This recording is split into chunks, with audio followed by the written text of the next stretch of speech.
Марсель Махмутов инде режиссер. Әйдә ди синең дә иң көчле ягың пародия белән бәйле комедия ясыйбыз.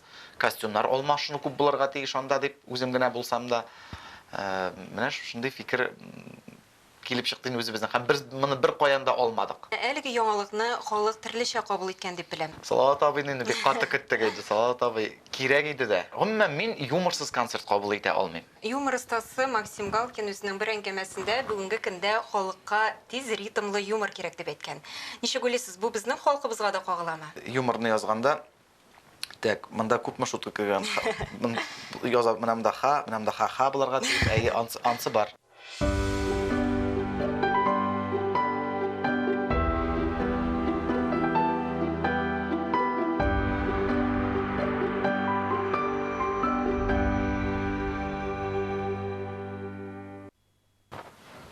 Хәерле көн, хөрмәтле тамашачылар. Татарстан 24 каналында турыдан-тур эфирда мәдәни агарту тапшыруы. Барыгызга да матур һәм уңышлы көн теләп, сезне сәламлыйм мин, Гөлүсә Сыңгатуллина.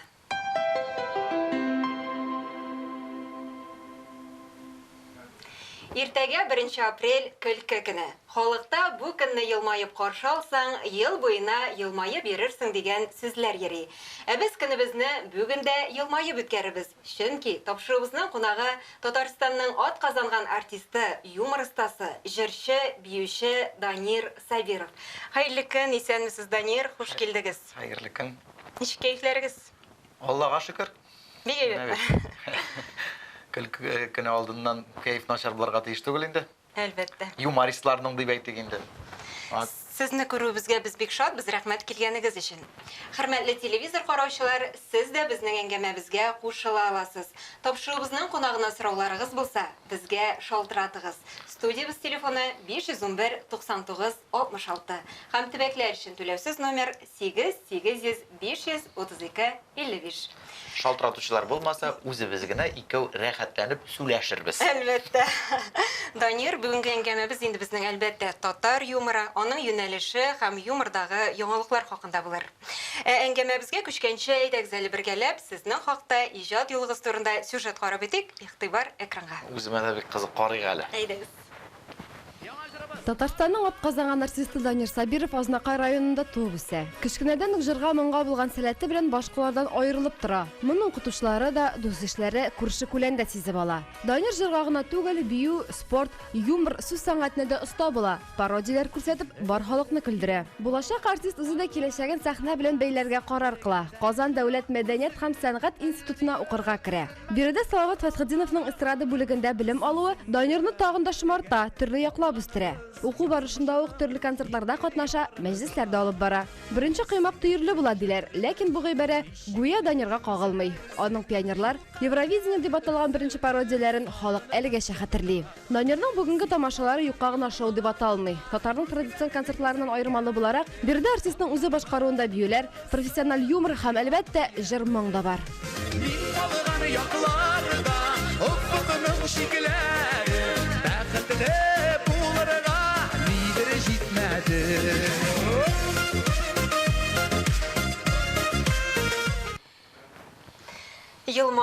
Елмаю тудыра дип әйтәләр. Гадәттә 1 апрель көнендә сез шаяртасызмы? Һәм гомумән алганда сезне алдаганнары бармы?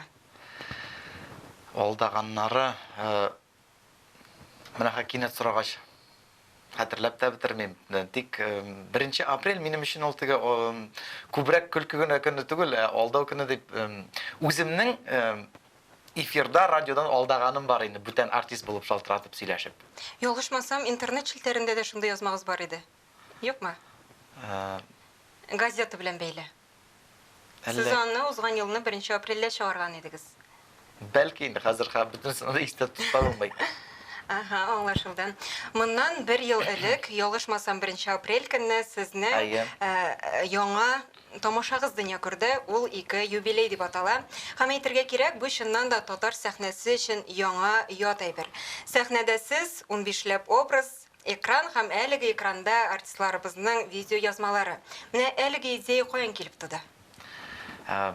Минем күптәннән хыял иде, бер үзем Татар сәхнәсендә ясарга иде үзең генә булып сәхнәдә һәм тамашачы канәгать булып калса иде. Чөнки безнең тамашачы барыбер үзенчәлеклерәк менталитет дип әйтим инде. Мәскәүдә карагач мин теге моноспектакльләрне үзләре генә артистлар, шигырьләр сөйләп, бер үзләре чыгып, теге халыкны сәгать ярым тоталар. Тик бездә алардагы кебек эшли калсаң, безнең халык әйтәчәк инде костюмнарны алмаштырмады, биючеләре юк, музыкантларны чыгармаган. Акча эшләргә килгән инде бу дип. Ләкин менә шулай юк, ул менә хәтта район шәһәр тамашачысында да аерыла дип әйтүем инде. Ләкин менә кызыклырак итәргә тырышып, шушы Марсель Махмутов инде режиссер. Әйдә ди синең дә иң көчле ягың пародия белән бәйле комедия ясыйбыз. Костюмнар алмашыну күп булырга тиеш анда дип үзем генә булсам да, менә шундый фикер килеп чыкты үзебезнең. Һәм без моны бер каян да алмадык. Әйтик инде чит ил эстрадасыннан яисә спектакльләрен дип әйтик инде үзебез уйлап чыгарган әйбер. Бар тик театрларыбыз сезне илһамландырды. Шулай иде.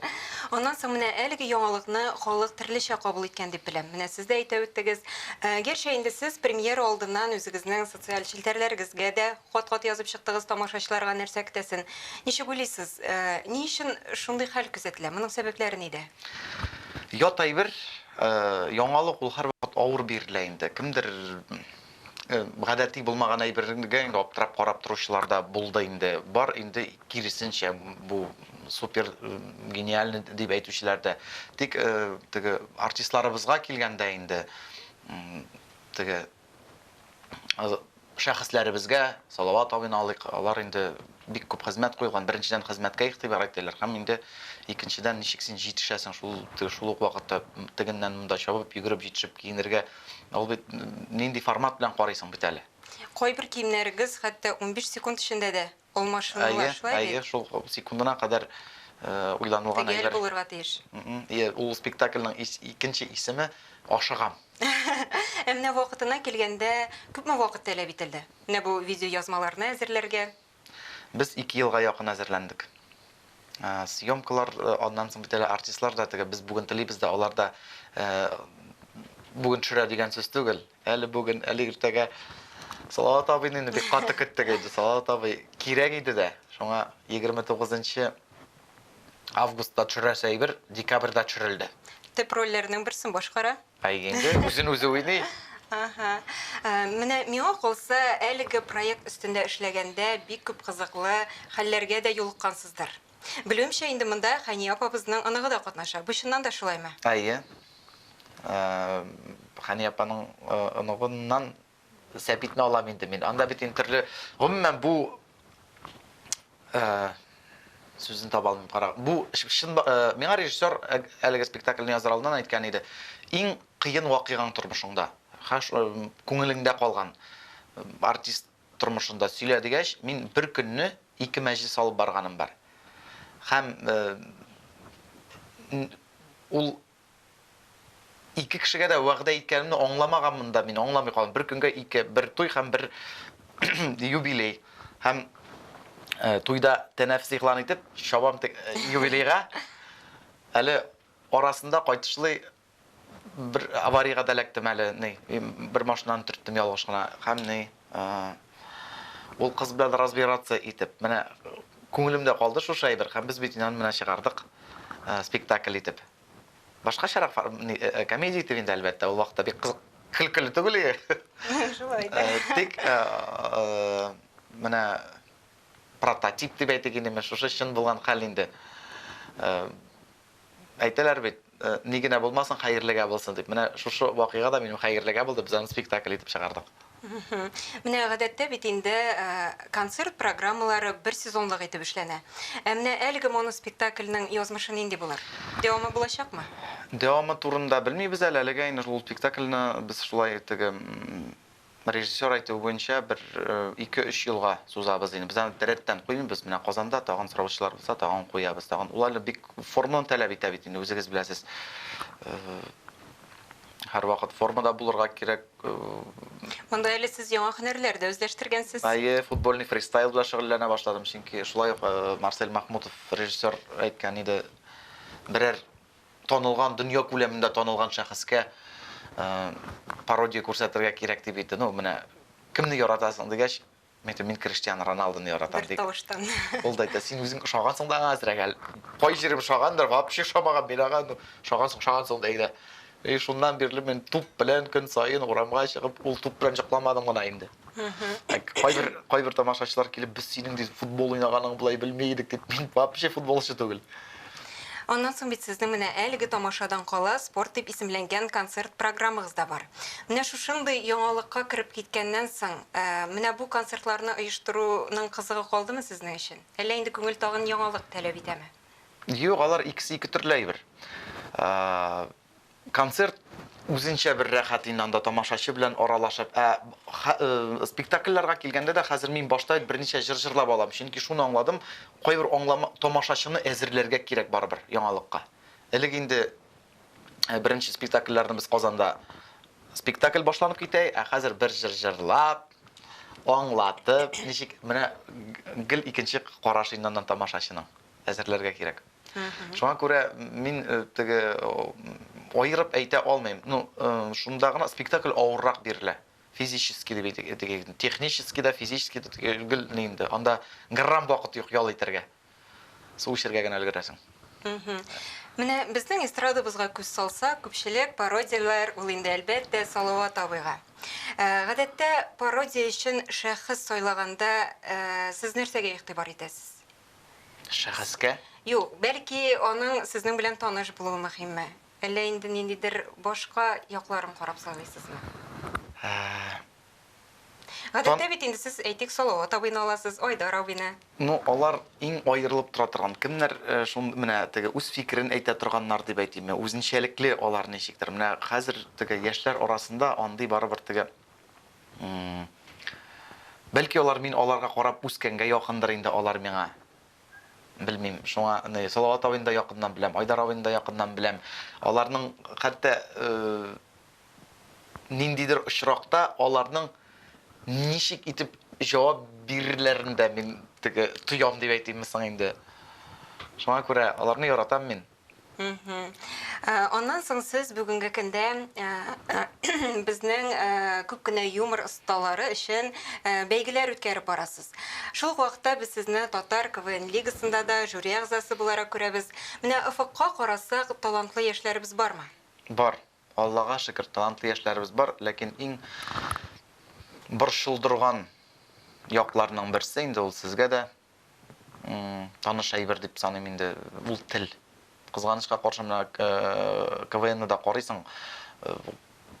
Татар теле инде кисә җимерә. Ярак барасы юк, мин теге ачык кеше, шуңа үземнең балаларым да кай вакыт урысча укыйлар бит инде. Өйдә татарча сөйләшүләр минем белән таләп итәм. Алар да кай вакыт җөмләне чыктым аркылы тизеп куялар инде. Менә тел өстендә әйтәм, дәүләт тарафыннан да эшләнергә тиеш, чөнки барыбер Салават абый әйтмешли, без үзебездән башка беркемгә дә кирәк түгел. Әлбәттә. Менә татар юмористлары арасында бүгенге көндә конкуренция бармы? Сез әйтик, үзегезнең сезнең кебек үк юмор өлкәсендә эшләүче артистның эшләрен карап барасызмы? Үсәргә җирлек бармы киләчәктә?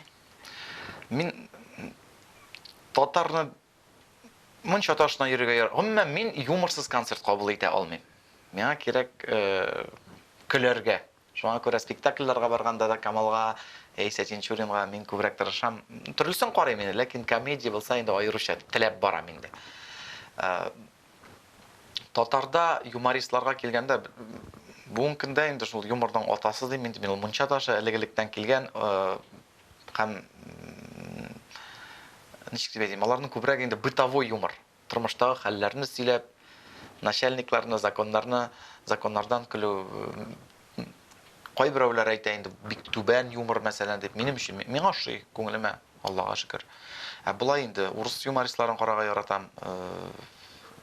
Һәрберсенең үзенчә юнәлеш бит инде. Менә юмор остасы Максим Галкин үзенең бер әңгәмәсендә бүгенге көндә халыкка тиз ритмлы юмор кирәк дип әйткән. Ничек уйлыйсыз, бу безнең халкыбызга да кагыламы? Татарларга килгәндә. Нинди шаракны тиз ритмлы Мин аңламыйм. Әйтик, тыгыз юмор. 1 минут эчендә дә халык берничә тапкыр көлеп алырга тиеш. Ансы бар. Хәзер шунсы бар. Бездә менә юморны язганда так, монда күпме шутка кергән. Язып менә монда ха булырга тиеш. Ансы бар. Хәзер кирип китергә. Кай вакыт теге элегрәк, әкренрәк юмор булган бит. Озак кына сөйләп, шушы җирдә көлеп алалар да, тагын сөйлиләр. Хәзер юк шул. Килешәм. Менә иҗат дәверегездә ниндидер уңышсыз юморларыгыз булдымы? Һәм гомумән алганда нинди юмордан читтәрәк торырга тырышасыз? Нинди темалар бөтенләй дә сезнеке түгел? Безнең мин теләгән кай вакыт миңа кызыклы әйбер, ул юмор шундай әйбер, ул менә яздык. Менә безгә кызыксыман. Чыгарып күрсәтәсең, тамашачы көлми. Юк кына уйламаган әйбердән тамашачы көлә. Ул шундый специфический әйбер ул дип әйтим. Иң кыйны бит әле ул менә юморист иң кыйны сөйләгән әйбереңнән тамашачы көлмәсә. Бик авыр. Шул ук менә бер миниатюра дип әйтик, шул ук бер залда бүген бер төсле керә халыкка. Иртәгә икенче төсле. Ул тамашачының нинди кайф белән килүеннән дә тора микән, инде кешесенә карап микән. Сорауны оныттым, нинди сорау иде? Гомумән алганда бүгенге көндә нинди темалардан читтәрәк торырга тырышасыз?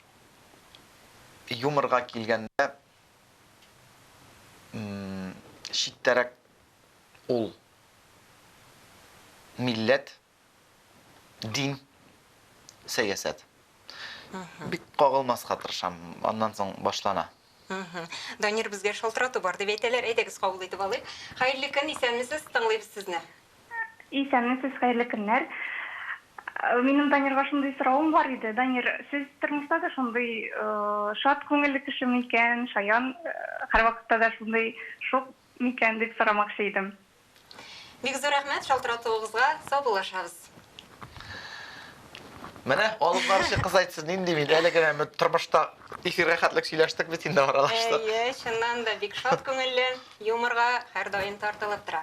Данир, әйтегез әле шушы урында тагын бер сюжетка тукталып үтик әле. Татарстанның ат казанган сәнгать эшлеклесе Алмаз Хәмзинның да татар юморына кагылышлы фикерләре бар. Аңа да колак салып үтик, игътибар экранга. Бүгенге татар юморының тематикасы нинди? Бу сорауга гомерен шушы сәнгатькә багышлаган Алмаз Хәмзиннән да төгәлрәк җавап бирүче булмас. Хәзер филитон юк. Чөнки кемгә әйтсәң дә кемнеңдер бүрге яна. Әйбәт. Әгәр синнән яманлап чыгасың икән, акчалы кешеләрне яманларга туры килә. Күп вакытта әйбәт. Каяндыр хәрәм мал белән тапкан кешеләрне, әйме? Түгелендә исеркләр. Исеркләр безнең өчен шук нәрсә ул хәзер, әйбәт. Әйтик анда элек әтәш, исерк әтәштән көләләр инде, әйбәт. Милиционердан көләләр ел вакытта, теге вакытта. Хәзер менә син көлеп кара әле хәзер. Монда сиңа сөйләп утырыр булыр микән, юк микән? Йомшак көлү, ягъни юмор, төртмәле көлү, сатирага әверелгән очраклар да юк түгел. Ләкин минем яшьтә сатирага күчәбез без. Тормыш тәҗрибәсе бар, үтәлик күрәбез, кем нишли, кайсы оешма нишли, ни өчен шулай эшли, җәмгыятебез эшлейме, бөтен структуралар ни өчен шулай, сәясәт нишләп шулаймы, нишләп булай, бөтен өчен башка уйлый белү, анализ итү, анализ ясый белү арта башлый. Шуңа күрә без инде сатирикка әйләнгән хәзер, әйбәт. Алмаз абый юморны көлке терапия дип атый, сәламәтлекне дә ныгыта дип саный. Безнең җәмгыятьнең турышында бу бик күп идея. Аны чагылдыра белергә кирәк, яза белергә кирәк. Ышаныч булган вакытта рәхәтләнеп, дәртләнеп эшләргә дә була, иҗат та итәргә була, юмор да була, мотор, кеше белән мөгамәлә шул хәтле яхшы була, мөнәсәбәтләр әйбәт, куанып эшлисең, куанып иҗат итәсең. Менә шушындай шыр көтәм мин алда. Алмаз абыйның да фикерләрен ишетеп беттек. Менә бүгенге көндә социаль челтәрләр дә шулай ук юмор таләп итә. Һәм сез бу яктан да актив рәвештә эшчәнлек алып барасыз. Сезнең биографияләрегезне язылучыларыгыз көтеп ала, бик яратып укыйлар. Яратучылар да бар, тәнкыйтьләүчеләр дә бар. Алары да бар. Бигрәк тә журналистлар инде, гади итеп язылган. Ләкин аны гади итеп язмасаң, менә шушы гадилектә аның бөтен шуңа күрә укучыларда бардыр. Хәзер бик әдәби итеп мин бит инде урын-урыны белән көлдереп алырга да тырышам инде. Үзем ничек тоям, шулай язам инде. Шуңа кайберәүләр инде бик түбән язылган диючеләр дә бар. Ни эшлисең? Монда барлык вакыйгаларда сезнең тормыштанмы? Язылганнарданмы? Әйе. Соң бүтән кеше кем яза Юк, белмим. бәлки нәрсәдер халык аны юмористик рәвештә кабул итсен дип, бәлки нәрсәдер истәп тә куясыздыр. Юк, анда менә чагыштырулар булырга мөмкин. Ә булай язганнарым өчен барлык инде. Тормышымда булган вакыйгалар. Ничек бар шулай? Әйе. Менә соңгы бүлекләрнең берсендә сез булай дип язгансыз. Элегрәк мин барсында үзем яза идем, үзем режиссер да идем дигәнсез. Әйе. Хәзер инде сезнең иҗади төркемегез дә бар. Һәм шуннан чыгып сорыйсым килә. Бүгенге көндә татарда юмор язу осталары җитәрлекме? Бар алар. Алар менә гади халыкта дип әйтү. Менә җегетләр, танылмаган җегетләр, һәм менә бигрәк КВНда без таныштык. Менә хәзер ничек хәзер бер сатирик кына дип әйтик инде, бер автор гына түгел. Бүгенге көндә ничек язабыз без юмор? Элек бит мин үзем моннан карыйм, тегеннән карыйм, карыйсың, җыясың, сүтәсең дигән кебек инде бөтен әйберне үз башында тотып булмый. Ул начарлыкка гына китерә. Элек мин гел уйлануда идем инде. Ә хәзер юк, безнең менә киләсе концертны мин белмим, темасын гына сайланган. Тик мин беләм хәзер җегетләр җыелабыз. Юморда аңлаган берничә 6-7 малай, миндә беседкада җыелабыз.